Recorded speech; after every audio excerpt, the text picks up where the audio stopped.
Today we're going to be having a look at body art tattoo and the way it rose to the ranks of military history. We're going to be joined by a member of the Australian Defence Force who, as it happens, is about to get a tattoo. Thanks for joining us, Corporal. We're wondering if you could tell us about the culture and the history of tattooing in the armed forces.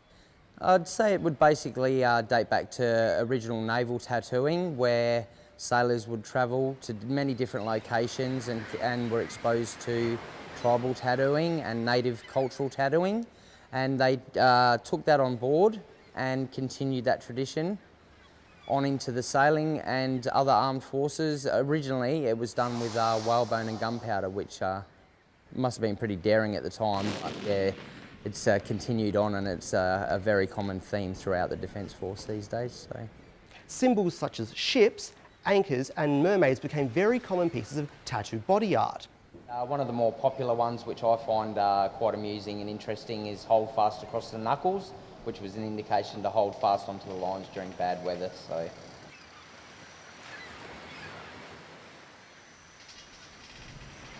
From the early 1900s and probably up to World War II, where they became a lot more common, was pin-up girls were very popular. It was a big reminder of the ladies left behind while the men went and served, and yeah, it was a bit of a common running theme that you'd have a lovely young woman by your side in the trenches, even if she was only on your arm. So what are some of the more interesting tattoos that you've seen in the armed forces?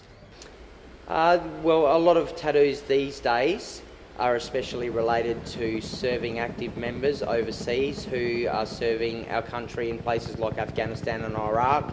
They tend to get very battalion or location related tattoos, so that they have a direct relation to their time served to protecting our country and our rights overseas and around the world.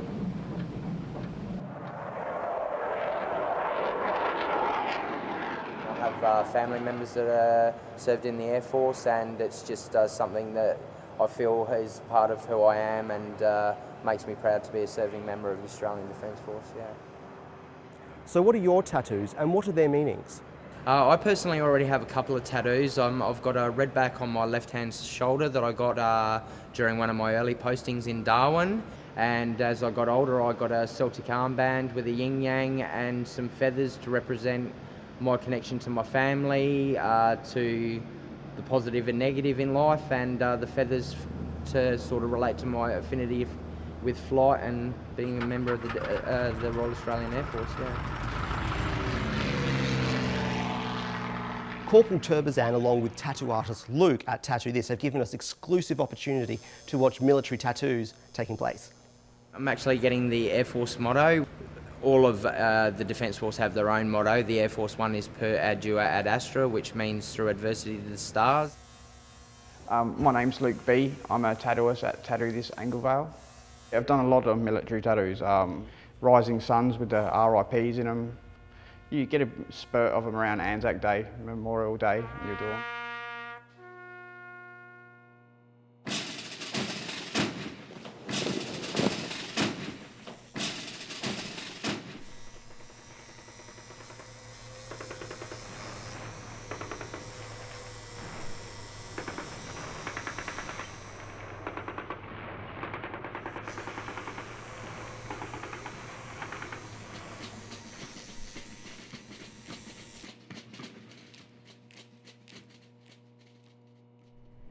Today I've also decided to get the Northern Star done, which represents a guiding star across land, sea and air.